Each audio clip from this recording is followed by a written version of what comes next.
Hi, everyone, and welcome to a very exciting edition of Words, Images, and Worlds. Delighted on this episode to be talking with a person who has certainly made a mark in comics, the world of comics, thinking about work on Hawkworld and a certain kind of lesser known character named Batman, and a character that.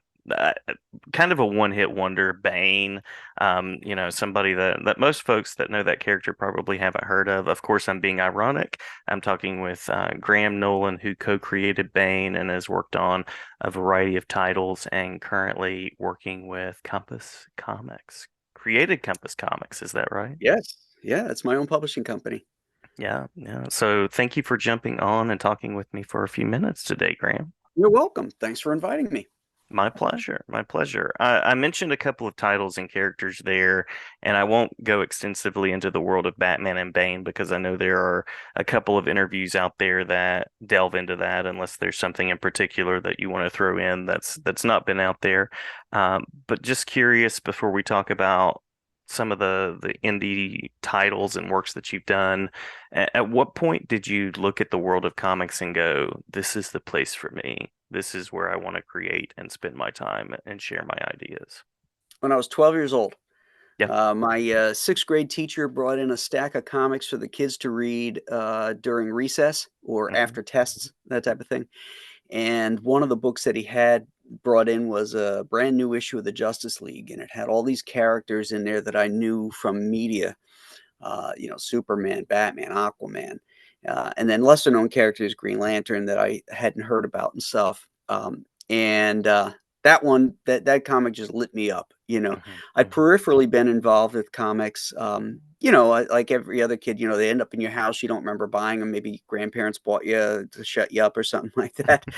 So I had some floating around, but that was the moment where it triggered. I was that perfect age, 12 years old Hmm. for comics, and it really connected with me.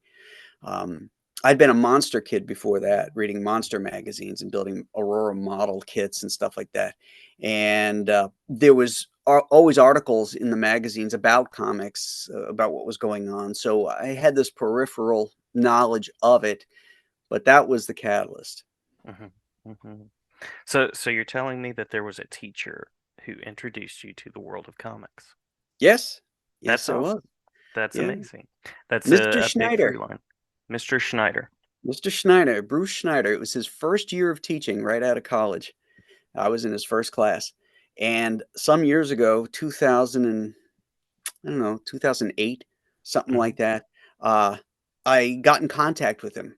And I went back to Long Island where I was when I went to school there.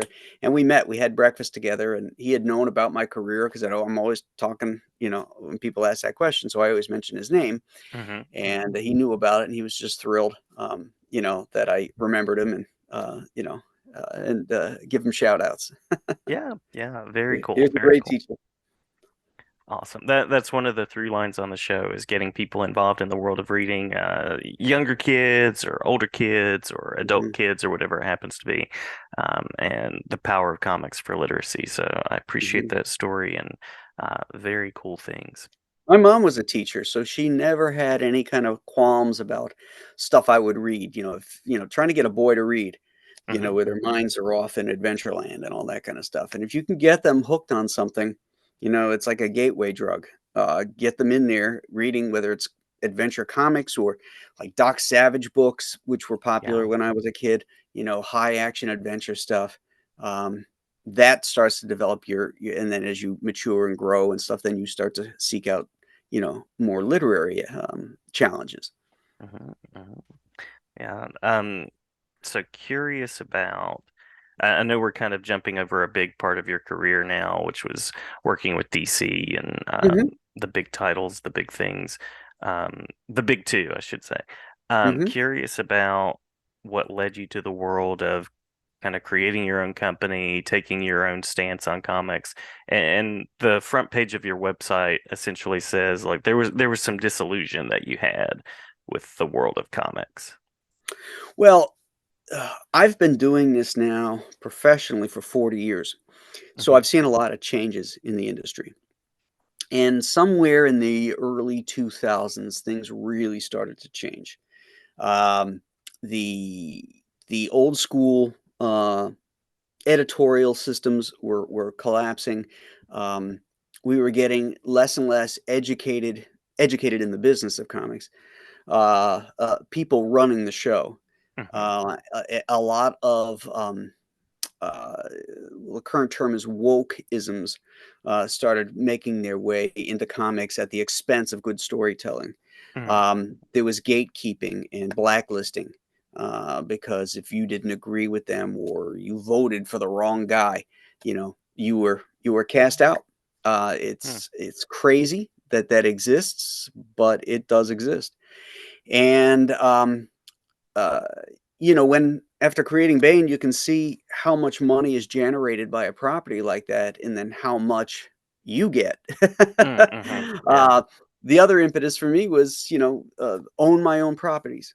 You know, not be told what kind of stories I can tell, and uh, that was the main thing for me. Is I just wanted to get away from all that corporate nonsense, and the sales were tanking, and they still are. Hmm. They crow about numbers that Charlton Comics would have canceled on. Yeah. So that's how bad the sales numbers have gotten. And they love to say, "Oh, comics are doing better than ever," but they're lumping in manga and trade paperbacks and reprints and all that kind of stuff into it. The actual floppies, the periodicals, are not healthy, Yeah. um, and they're continuing to produce stuff that people don't want to read because they're pushing ideology instead of quality. And so that was the main reason why I wanted to break out and tell not old stories. I shouldn't say that because that sort of sounds like I'm dating something. But I want to tell stories that are timeless. Hmm. Hmm. That aren't motivated by the thoughts of the day. Yeah. There's nothing worse than watching a movie or reading a comic where something current is referenced and now it's long gone. It Hmm. really dates it. You know, Yeah. and so I want to tell these timeless, evergreen type stories that deal with um, uh, classic themes. Hmm. Hmm. So. And there's a market for it because nobody else, very few people are doing it. Yeah. Yeah. There's a hunger for old comic fans, and hopefully you want to get new comic fans because we haven't done anything to bring in younger readers again. Hmm. Marvel and DC create these movies. Why is there not a kiosk in a movie theater selling that Avengers comic for those kids that come out? True. Hmm. You've got a built-in audience right there, and they're not doing it because I don't think they care about the publishing. They're just kind of more concerned with strip mining IP, Yeah. which is intellectual property for anybody that doesn't know. Even the old school like comics adaptations. So if you saw the movie, like I remember seeing, the 1989 Batman movie, and then immediately Right, went to Jerry Ordway's take on that. right, So it was right there, kind of reinforcing itself. Even, yeah, um, that was a natural step for me to go back to hmm, comics and then to the movies growing up as well. sure, Yeah. sure.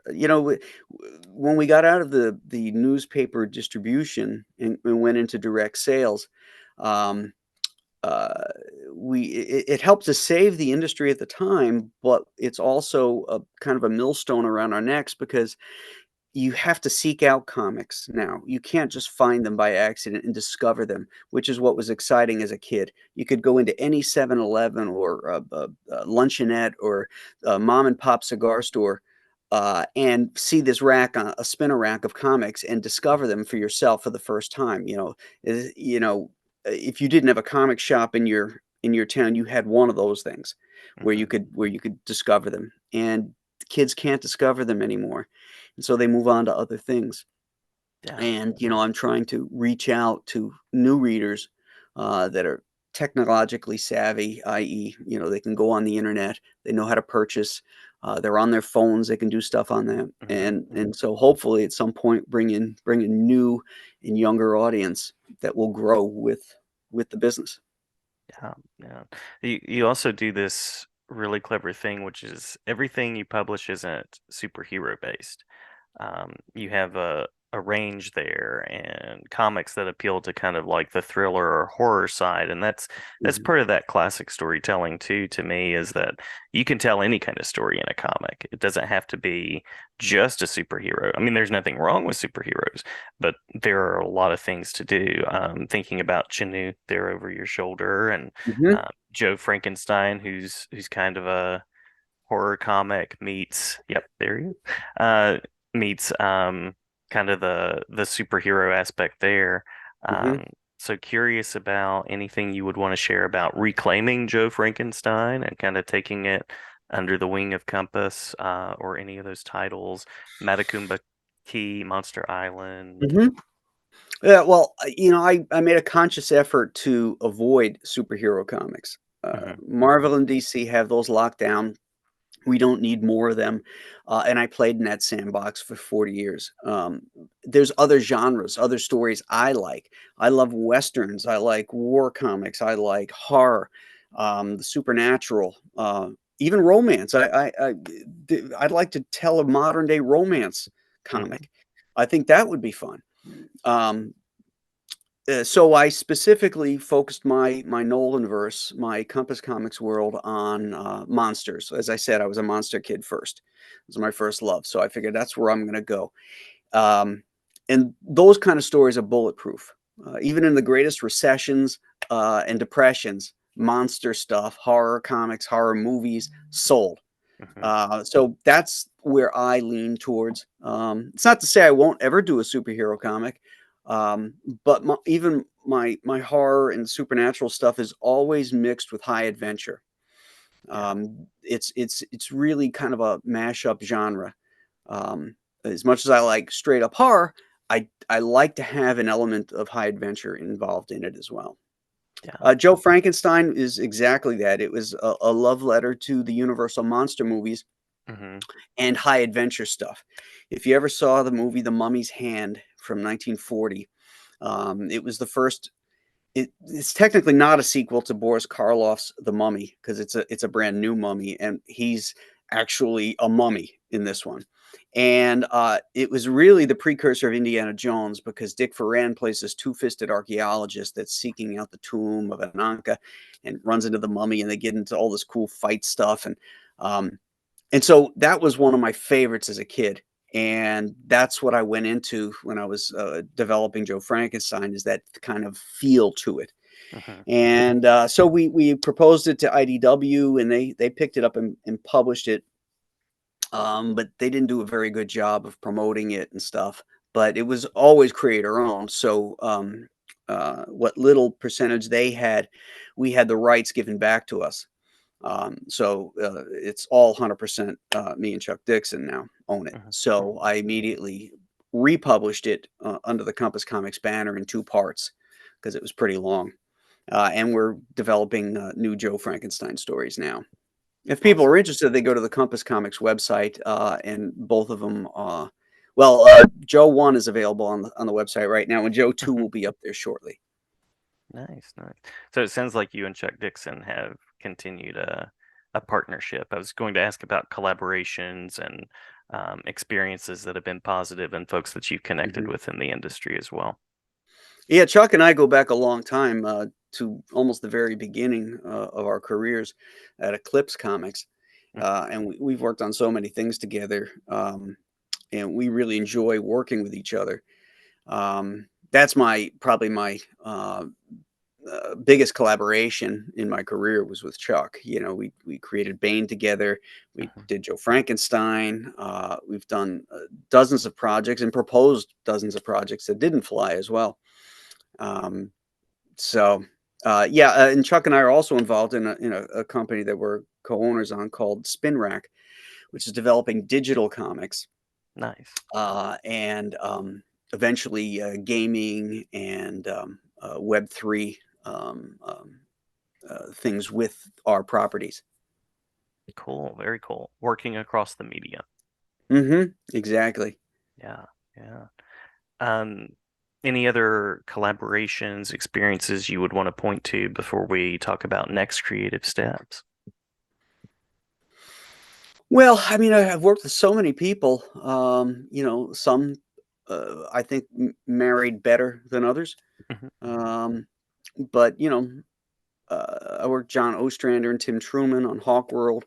Hmm. Um, Hmm. we, the three of us, were very different people, but we collaborated really well on Hawk World. That was a book where I really cut my teeth on, and I saw really great growth in my work working on that. Yeah, yeah, awesome. Um, yeah, always interested to hear about the positive connections and the folks that are good collaborators along the way. Um, Yeah. My collaborations have mostly been positive. I mean, I have to say, um, with other creators, whether I was working with writers or other artists, whatever, I can't really point and say that there was any issues. Now, editors, that's a whole other story. right? Yes, yeah, yeah. Enough cannot be said for a good supportive editor as well, I'm sure. Oh, absolutely, absolutely. Yeah, We need yeah, more of them. yeah, We absolutely. we need more better trained editors out there. Yeah, folks that know the comics and know the things. Right, Yeah. and can spell. Well, that also helps if you're going to be an editor. Yeah. Yeah. Uh, um, so curious, you mentioned spin rack. Any creative steps, creative visions moving forward? And of course, I also want to make sure that I give you the chance to share where folks can connect to talk about these books that or to find these books that we've been talking about. Mhm. Well, my primary focus is all Compass Comics stuff. I've created this little universe, Hmm. and my current campaign, The Ghost of Matecumbe Key, I finished the last page of that story yesterday. Oh, wow. So that campaign is coming down next week. So anybody Oh. watching this that wants to get that book, you'll have to go to the link that Jason provides. And click on it and order the book now because it's coming down and it won't be available for quite a while before it Mhm. shows up on the Compass Comics website, and you got to pay more for it there. So um, you're always better off supporting the campaign because you get all the stretch goal goodies, the stickers, the extra stuff that comes with it, which you don't get when you buy it separately on the website. But this Mhm. is the book that connects all my stuff. The When you finish this, you'll see how the universe is shared by Joe Frankenstein and Monster Island and the Chenoo and Alien Alamo and all these properties that I've been developing. You know, so I'm Wonderful. really excited about it. The last page is a big reveal, and that's the one I finished yesterday, and I'm like, oh man, wait till they see this, they're gonna freak. I'm looking forward to seeing it as well. And there will be a pop-up above us or below us or somewhere, maybe over my face, where folks can go and check out the campaign and support and find out more as well. Cool, Yeah. excellent. And what people need to understand is when you think of comics, you think of what are called floppies. Maybe Mhm. 22 pages of stories with ads that are bound together by two staples. Um, the stuff I publish are higher end books. They're what's called perfect bound, so the covers are square bound and they're glued on.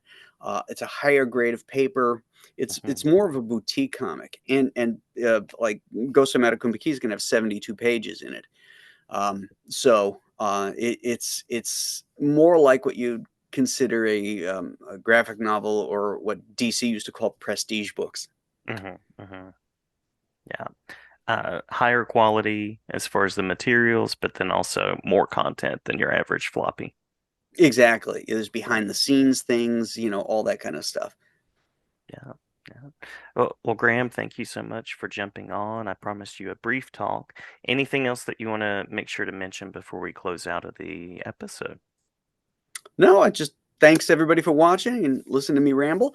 And if you're interested in any of my products, you can just go to compasscomics.com. Check it out.